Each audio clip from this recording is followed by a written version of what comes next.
Hello! Karon naka-chance to talk with you. Kay in this past few weeks medyo na busy sa work, then busy sa ako ang arvointe. Anyway, ang akong arvointe is as assessment with my teacher.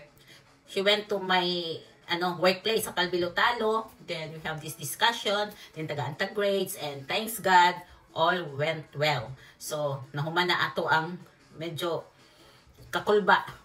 So, ang atong arvointe is Kaike Minihuven. Yay! So, thank you. So, karon naka-day off ng isang araw. So, may nagka-chance na makagawa ng ganitong video. Ito ay tungkol sa, sabi ng isa kong friend. Hindi ko na lang i-mention yung name niya.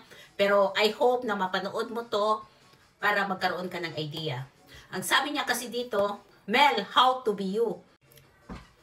Siguro ganito na rin ako katapang, ka-independent dahil din sa mga naranasan ko before. Then, ang gusto ko talaga sa buhay ko is magkaroon ako ng sarili kong pera. Magkaroon ako ng sariling pera, hindi ako umaasa ng iba. Kasi halimbawa sa inyo, may mga asawa kayo. Tapos sasabihin nyo, umaasa lang kayo sa kita ng asawa ninyo. Di ba ang hirap? Paano kung may sarili kayong pangangailangan? Tapos ihingi kayo sa asawa nyo. Paano kung hindi kayo bigyan? Diba, alam mo yon, so kailangan talagang humanap ka ng paraan paano ka kumita ng pera.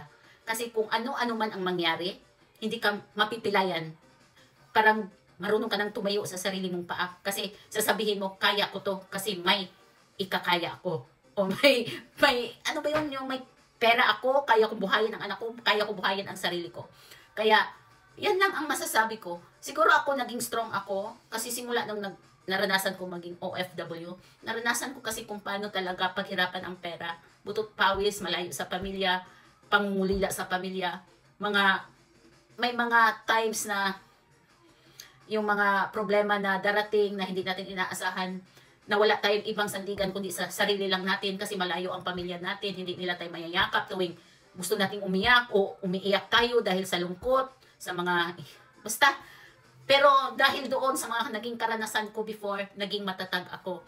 Kaya sa mga nagsasabi sa akin na bakit hindi ako muling nag-asawa, hindi ako naghanap ng partner, kasi nga, hindi ko yun priority. And it's my choice. Okay? Again, it's my choice na hindi talaga ako iniisip ko yung magkakaroon ulit ng panibagong partner. Kasi kung sasabihin nyo na masaya ako ngayon, yes, masaya ako. Masaya ako kasi meron akong trabaho, nandito ako sa Finland. Basta may mga blessings na binibigay sa akin na lagi kong ipapasalamat sa Diyos. At lalong-lalo na masaya ako pag masaya ang pamilya.